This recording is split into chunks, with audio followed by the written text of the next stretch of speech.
नमस्कार दोस्तों, आज मैं लेकर आया हूँ आपके लिए मांगलिक कुंडली विशेषांग। इसमें हम देखेंगे आज क्या होता है मांगलिक दोष, इसके होने से क्यों शादी में आती हैं बाधाएं। फिर हम बात करेंगे मांगलिक दोष के परिहार के बारे में, किस तरह से मांगलिक दोष कुंडली में नेग्लिफाई हो जाता है। उसके बाद बात करेंगे हम मांगलिक दोष के कौन कौन से सरल उपाय हैं, क्या क्या उसके रेमेडीज हैं। और अंत में हम बात करेंगे कुछ ऐसे फैक्ट और मिथक के बारे में जो ज़्यादातर मांगलिक कुंडलियों के बारे में बोले जाते हैं। तो चलिए दोस्तों शुरू करते हैं। स्वागत है आपका मेरे चैनल डेस्टिनी अनविल्ड में। तो मित्रों, सबसे पहले हम बात करते हैं क्या होता है मांगलिक दोष। मांगलिक दोष है या मांगलिक होना एक वरदान है, इस पर हम बाद में चर्चा करेंगे। सबसे पहले देखते हैं कि कुंडली में मांगलिक दोष कब लगता है। तो ये आपके सामने कुंडली चार्ट है। यहाँ पर मंगल की मैंने विभिन्न परिस्थितियां बताई हैं। तो शास्त्रों में मंगल को एक क्रूर ग्रह कहा गया है। जब भी मंगल दिए गए उपरोक्त स्थान पर स्थित होता है तो कुंडली मांगलिक होती है। शास्त्रों में कहा गया है, लग्ने वे चपाताले जामित्री कुजाष्टमे कन्या भर्तु विनाशय भर्तु कन्या विनाशती। अर्थात लग्न वे चपाताले, यदि लग्न में वे चपाताले चतुर्थ भाव में मंगल हो, जामित्री कुजाष्ट में जैमित्री सप्तम भाव एवं अष्टम भाव में यदि मंगल हो, कन्या भर्तु विनाश है, कन्या पति का विनाश करती है, एवं भर्तु कन्या विनाशती, पति भी कन्या का विनाश करता है। यदि इन दिए गए स्थानों में मंगल की स्थिति हो तो इस तरह के जातकों का वैवाहिक जीवन सुखी नहीं होता है। बात करते हैं दूसरे भाव की। दक्षिण पद्धति के अनुसार यदि इस स्थान पर अर्थात द्वितीय भाव पर मंगल हो तो भी जातक मांगलिक होता है, क्योंकि मंगल एक क्रूर ग्रह है। ये जब भी जहां दृष्टि डालेगा अपनी क्रूरता का, अपनी एनर्जी का, अपनी डोमिनेंसी का इफेक्ट शो करेगा। तो ऐसा मानते हैं कि अगर द्वितीय भाव वाणी का भाव होता है, यदि मंगल द्वितीय भाव पर बैठा हो तो व्यक्ति की वाणी कर्कश होती है और ऐसे व्यक्ति के वैवाहिक जीवन में भी उस कर्कशता के कारण कहीं ना कहीं बाधाएं उत्पन्न होती हैं। अब जब भी मंगल अपने लग्न स्थान पर बैठेगा दोस्तों, ये आपका जो पहला स्थान है ये आपका लग्न स्थान है। तो यदि प्रथम भाव में, चतुर्थ भाव में, सप्तम भाव में, अष्टम भाव में और द्वादश भाव में दक्षिण पद्धति के अनुसार यदि द्वितीय भाव में मंगल हो तो जातक मांगलिक होता है। मंगल लग्न से सप्तम दृष्टि से सप्तम भाव को देखेगा। यदि मंगल चतुर्थ भाव पर हो तो अपनी चतुर्थ दृष्टि से सप्तम भाव को देखेगा। यदि मंगल द्वादश भाव में हो तो अपनी अष्टम दृष्टि से सप्तम भाव को देखेगा। मित्रों, मंगल एक क्रूर ग्रह है। ये जहां पर भी बैठेगा अपनी क्रूरता का प्रभाव दर्शाएगा। अगर आप देखें तो इन जगह पर ही क्यों वेदों में कुंडली को मांगलिक बोला है। दोस्तों, जब भी मंगल अपनी इन स्थितियों पर बैठता है, मंगल अपनी सातवीं दृष्टि से, मंगल अपनी चौथी दृष्टि से और मंगल अपनी आठवीं दृष्टि से सप्तम भाव को देखते हैं। जब भी मंगल अपनी इन दृष्टियों से सप्तम भाव को देखेंगे तो हमको पता है कि सप्तम भाव शादी से संबंधित होता है, विवाह से संबंधित होता है। तो शादियों में अपने क्रूर प्रभाव को डालेंगे। इसीलिए इन दिए गए चार स्थानों पर मंगल के क्रूर प्रभाव को मांगलिक दोष में माना जाता है। अब बात आती है कि क्यों मंगल अष्टम भाव में यदि बैठे हों तो भी कुंडली को मांगलिक कहा जाता है, क्योंकि ये जो अष्टम स्थान होता है यह होता है ससुराल का। तो यदि किसी व्यक्ति की कुंडली में अष्टम भाव पर मंगल बैठे हैं तो ससुराल पक्ष से ऐसे व्यक्ति थोड़ा सा दुखी होता है। दोस्तों, इस चीज का ध्यान रखा जाए कि मंगल पीड़ित होना आवश्यक है। अगर मंगल अपनी मजबूत स्थिति में हो, यदि मंगल मीन राशि का हो तो ऐसे व्यक्ति को ससुराल पक्ष से वरण फायदा ही होता है। अगर मंगल नीच हो, अगर मंगल की डिग्रियां कम हो, यदि मंगल अपने शत्रु भाव में, शत्रु राशि में बैठा हो तो ऐसे परिस्थिति में व्यक्ति के वैवाहिक जीवन में ससुराल पक्ष का सुख नहीं मिलता है। ऐसी परिस्थितियों में व्यक्ति शादी के बाद अपने ससुराल पक्ष से खुश नहीं होता है। देखिए, ऐसा नहीं है कि मंगल सिर्फ क्रूर ग्रह है। अगर मंगल की बात करें तो मंगल एक उग्रता है, मंगल जल्दबाजी है, मंगल उत्साह है, मंगल एनर्जी है, मंगल लीडरशिप है, मंगल डोमिनेंसी है। आप देखेंगे कि ऐसे जातक जिनको मंगल का प्रभाव होता है, ऐसे व्यक्तियों में पॉजिटिव पार्ट अगर हम डिस्कस करें यहाँ पर, तो ऐसे व्यक्ति काफ़ी अच्छे लीडर होते हैं। ऐसे व्यक्तियों में लीडरशिप काफ़ी देखने को मिलती है। हम बोल सकते हैं इनडायरेक्टली ऐसे व्यक्ति दूसरे लोगों को डोमिनेट करते हैं। तो अगर वैवाहिक जीवन में यदि लड़के की कुंडली मांगलिक है या लड़के की कुंडली मांगलिक है तो अपने ऑपोजिट पार्टनर को वो डोमिनेट करने की कोशिश करेगा। ऐसे व्यक्ति जल्दी गुस्सा हो जाते हैं। ऐसे व्यक्ति में एक लीडरशिप क्वालिटी होती है। जनरली ऐसे लोग कमांड करते हैं। ऐसे लोग काफ़ी एनर्जेटिक होते हैं, काफ़ी जल्दबाज होते हैं, उत्साह से भरे होते हैं, किसी भी काम को डिले नहीं करना चाहते। और जैसा कि मैंने बात करी कि ऐसे व्यक्ति डोमिनेट करते हैं। अब आप सोचिए कि ऐसे व्यक्ति जिसके अंदर लीडरशिप क्वालिटी हो, थोड़े से गुस्सेल हों, जल्दबाज हों, लोगों को डोमिनेट कर रहे हों, उन्हें जल्दबाजी पसंद हो, तो ऐसे व्यक्ति का लाइफ पार्टनर भी अगर इसी कैरेक्टर का ना हो, तो ऐसे में आपस में इन दो कपल्स इन के बीच में सामंजस्य बिठाना मुश्किल होता है। इसलिए वेदों में, शास्त्रों में कहा गया है कि मांगलिक की शादी मांगलिक से करना चाहिए। मेरा मानना यह है कि अगर कुंडली मांगलिक है तो जरूरी नहीं है कि व्यक्ति इस दोष से पीड़ित है। यदि कुंडली में मंगल लग्न में बैठे हों,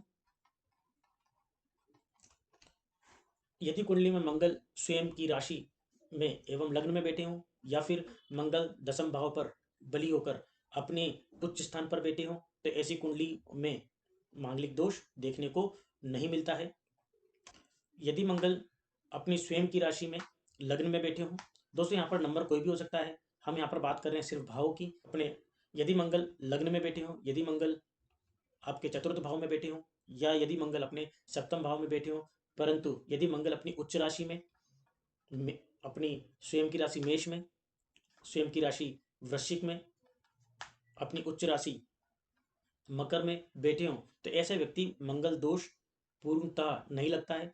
देखिए, मंगल अगर अपनी हाईएस्ट पोजीशन पर है, तो इस चीज को आपको समझना होगा कि मंगल की अपनी अगर हाईएस्ट पोजीशन होती है, तो ऐसे व्यक्ति के अंदर ये सारे गुण देखने को मिलेंगे, और इन कैरेक्टर्स के कारण वो अपने मंगल के कारण ही जीवन में आगे बढ़ेगा। लगभग लगभग अगर आप देखें तो 1 2 3 4 5 6 स्थितियों पर मंगल यदि होता है, तो ऐसा जातक मांगलिक होता है।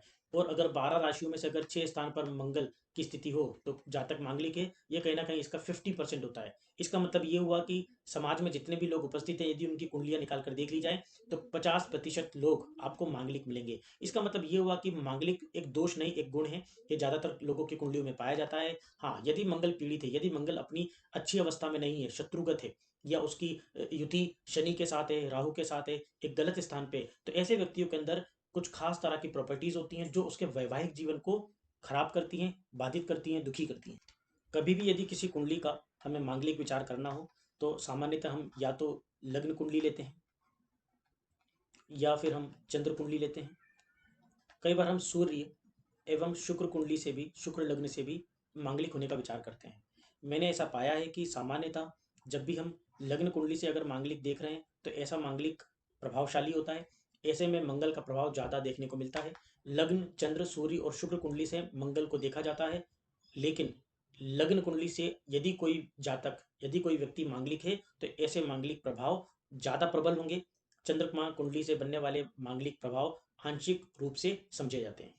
दोस्तों, ऐसा नहीं है कि मंगल इन सारी स्थिति में ही ज़्यादा मांगलिक दोष देता है। मैंने ज़्यादातर पाया है कि यदि मंगल 7वें स्थान पर उपस्थित हो, या फिर मंगल 12वें स्थान पर उपस्थित हो, तो ऐसे व्यक्ति मांगलिक दोष से ज़्यादा पीड़ित होता है। कई बार मंगल के अष्टम स्थान पर होने पर भी मांगलिक की इंटेंसिटी देखने को मिलती है, परंतु अष्टम स्थान पर यदि मंगल बैठा हो, तो ससुराल पक्ष से व्यक्ति की अनबन होती है, लेकिन उसके व्यक्तिगत जीवन में, उसके अपने खुद के वैवाहिक जीवन में ज़्यादा परेशानियां देखने को नहीं मिलती हैं। एवं मंगल का प्रभाव लड़के और लड़की पर समान नहीं पड़ता। यदि चौथे भाव, सप्तम भाव और द्वादश भाव में मंगल हो, तो लड़के पर मंगल ज़्यादा प्रभावकारी होता है, परंतु यदि लग्न स्थान पर या अष्टम भाव पर मंगल हो, तो जातिका लड़की की कुंडली में मांगलिक दोष का प्रभाव ज़्यादा देखने को मिलता है। तो यह चीज़ एकदम क्लियर है कि कुंडली के हर भाव पर मंगल की स्थिति से मांगलिक दोष नहीं देखा जाना चाहिए, वरन यह देखा जाना चाहिए कि वो लड़के की कुंडली है या लड़की की कुंडली है। चलिए आगे चलते हैं।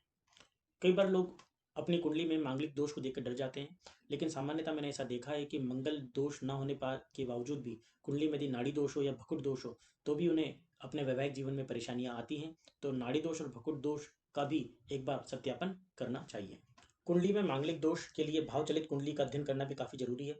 कई बार ऐसा देखा गया है कि लग्न कुंडली में मांगलिक दोष होता है, लेकिन उसकी भावचलित कुंडली में मांगलिक दोष नहीं होता है। एक उदाहरण के तौर पर हम समझते हैं। मेरे पास यहाँ पर एक कुंडली है। इस कुंडली में अगर आप देखें, तो लग्न कुंडली में और चलित कुंडली में मंगल की स्थिति अलग अलग है। आप देखिए, लग्न कुंडली के अंदर यहाँ पर मंगल अपने नवम स्थान पे है, जो कुंडली को मांगलिक नहीं बता रहा। लेकिन अगर आप चलित कुंडली में देखें, तो चलित कुंडली में मंगल अपने अष्टम स्थान पर बैठे हैं। यदि देखा जाए तो चलित कुंडली में जातक मांगलिक है, लेकिन लग्न कुंडली में वो मांगलिक नहीं है। तो कई बार इसका ऑपोजिट भी देखने को मिलता है कि लग्न कुंडली में जातक मांगलिक है, लेकिन चलित कुंडली में मंगल अपने मांगलिक स्थानों पर नहीं है। तो चलित भाव का फलित भी काफी स्ट्रॉन्ग माना जाता है, प्रभावशाली माना जाता है। तो चलित भाव को निश्चय ही एक बार देख लिया जाए कि डिग्री वाइज मंगल की स्थिति कहाँ पर है, क्या वो चलित कुंडली में अपने मांगलिक प्रभाव को दर्शा रहा है या नहीं। दोस्तों अब बात करते हैं मांगलिक दोष के परिहार के बारे में। अगर मांगलिक दोष है, लेकिन अगर वो कुंडली की कुछ पर्टिकुलर कंपोजिशन, पर्टिकुलर कॉन्फ़िगरेशन से बन रहा है, तो इस तरह के मांगलिक दोष नहीं लगते हैं, उनका परिहार ही हो जाता है, उन नगलिफाई हो जाते हैं, उनका इफेक्ट कुंडली पर मिनिमाइज हो जाता है। चलिए देखते हैं ऐसे कौन कौन से पोजिशंस और कॉम्बिनेशंस होते हैं। यदि मांगलिक कुंडली के मंगल को शनि अपनी सप्तम दृष्टि से देखता है, मान लीजिए अगर मंगल 12वें भाव में है और शनि छठे भाव में बैठकर अपनी सप्तम दृष्टि से मंगल को देख रहे हैं, तो इस तरह के मांगलिक दोषों का परिहार ही होता है। एक और उदाहरण से समझते हैं। जब भी शनि देव एक पाप ग्रह हैं, जब भी इस तरह के शनि सप्तम दृष्टि से मंगल को देखेंगे तो कुंडली में मंगल दोष परिहारी माना जाता है। यदि कुंडली में सिंह राशि हो और सिंह लग्न में यदि मंगल अपने अष्टम स्थान पर बैठे हो, अगर सिंह लग्न की कुंडली है तो अष्टम भाव हमारा मीन राशि होगी, और अगर मीन राशि के मंगल बैठे हैं तो ऐसी परिस्थिति में भी मंगल दोष परिहारी माना जाता है। यदि मंगल अपने निम्न डिग्री पर हो, यदि मंगल की 0 डिग्री, 1 डिग्री, 2 डिग्री, या फिर मंगल अपने 28 डिग्री, 29 डिग्री पर हो, तो ऐसे केस में भी मंगल वीक माने जाते हैं। ये उसकी मृत अवस्था या बाल्य अवस्था हो सकती है। इन परिस्थितियों में भी मंगल का प्रभाव ज़्यादा नहीं होता है। दोस्तों मैं यहाँ पर बताना चाहूँगा कि मंगल परिहार यहाँ पर हो रहा है लो इंटेंसिटी के कारण। मंगल की जो स्ट्रेंथ है, मंगल का जो पावर है वो वीक हो गया, क्योंकि यहाँ पर मंगल अपनी कमजोर स्थिति पर है। तो डिग्री वाइज मंगल अपने इस तरह के प्रभाव को शो नहीं कर पाएगा। लेकिन यदि हम बात करें कि ऐसे व्यक्ति में उत्साह, लीडरशिप, गुस्से, इन परिस्थितियों में भी न्यूनता आएगी, तो मंगल परिहार की बात करी जाए तो हाँ निश्चित ही इस तरह की परिस्थिति में मंगल कमजोर होता है और उसके वैवाहिक जीवन में ज़्यादा कटुता देखने को नहीं मिलेगी। अगर मंगल किसी भी तरह से अच्छे गुरु से दृष्ट हो, मान लीजिए अगर मंगल यहाँ पर है और साथ में अगर गुरु यहाँ पर बैठे हैं, तो इस तरह के भी मंगल के दोषों में न्यूनता आती है। मैं ये बोलना चाहूँगा कि यहाँ पर हम मंगल को पूरी तरह से मांगलिक दोष को नेग्लीफाई नहीं कर रहे हैं। मैं ये बोलना चाहूँगा कि यहाँ पर गुरु अगर मंगल के साथ हो तो हैं, तो मंगल अपने अनिष्ट प्रभाव को शो नहीं करता है, अपने नेगेटिव कैरेक्टर्स को शो नहीं करता है, वरन उसके अंदर इंटेंसिटी जो होती है वो तो इंक्रीज होती है, बट पॉजिटिव वे में इंक्रीज होती है। अगर मंगल गुरु से दृष्ट हो, मान लीजिए मंगल हमारे सप्तम भाव में है और अगर लग्न में गुरु बैठे हों तो अपनी सप्तम दृष्टि से इसको देखेंगे। यदि तृतीय भाव में गुरु बैठे हों तो अपनी पांचवी दृष्टि से मंगल को देखेंगे। यदि गुरु 11वीं भाव में बैठे हों, एकादश भाव में बैठे हों, तो अपनी 9वीं दृष्टि से मंगल को देखेंगे।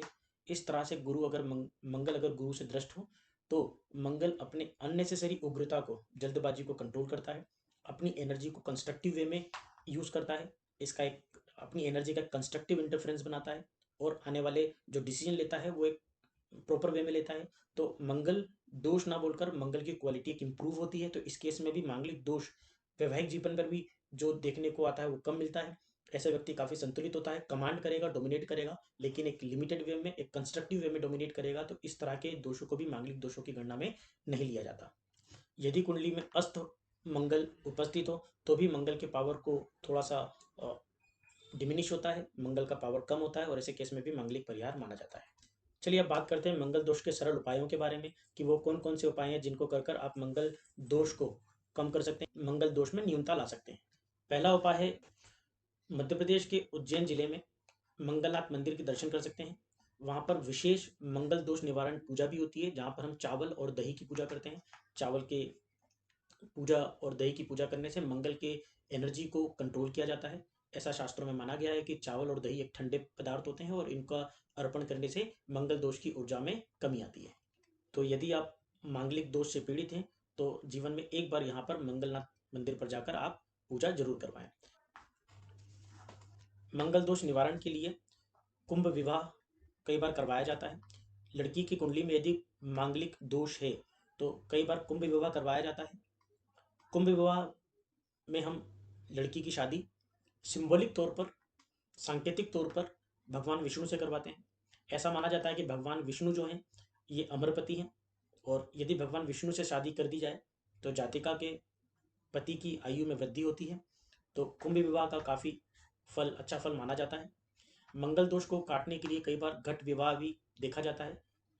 जिन लड़कियों की कुंडली में मांगलिक दोष है और अभी उनकी शादी नहीं हुई है, ऐसे व्यक्ति अपने शादी से पहले घट विवाह या कुंभ विवाह जरूर करवाएं। घट विवाह और कुंभ विवाह करवाने से मांगलिक दोषों में कमी आती है।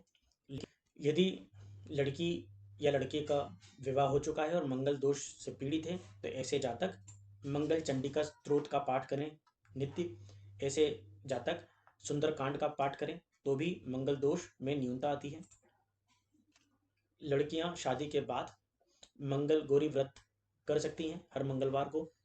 ये भी एक सरल उपाय है जो अपने वैवाहिक जीवन को सुगम अच्छा बनाने के लिए किया जाना चाहिए। चलिए दोस्तों, अब बात करते हैं हमारे लास्ट सेगमेंट मिथक और तथ्यों के बारे में। कुछ ऐसे फैक्ट्स हैं जो समाज में प्रचलित हैं। पहला फैक्ट है, 28 साल की उम्र के बाद मांगलिक दोष समाप्त हो जाता है। दोस्तों, एक चीज याद रखिए कि अगर कुंडली में मांगलिक दोष है तो यह मांगलिक दोष जीवन पर्यंत आपके साथ होगा। तो अगर कई बार ऐसा पाया जाता है कि 28 साल की उम्र के बाद मांगलिक दोष का निवारण हो जाएगा, तो यह सही नहीं है।